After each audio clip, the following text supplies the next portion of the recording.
Под мостовите на реката Кабул има многу жртви на афганистанската трговија со дрога. Ако имаат среќа, некој ќе ги однесе во центар за рехабилитација, како во овој познат како Джангалак, под раководство на доктор Ахмед Захир Султани.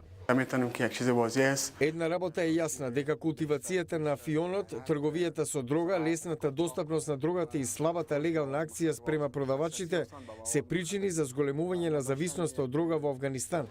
Многу од пациентите ја прифаќаат навиката од пријатели да се дојде до илегалната субстанција е лесно. Може да ја најдете на 1000 места, се одгледува, носи и продава во мојата област.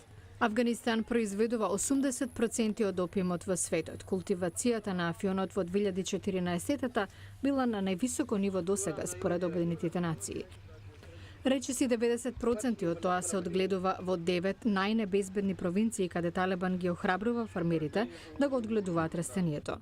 Милитантната група ќе направи стотици милиони од близу $1,000,000,000 жетва. Со години Авганистан за проблемот ја обвинува побарувачката на странските пазари, но за овие млади луѓе тоа е поблиску до дома.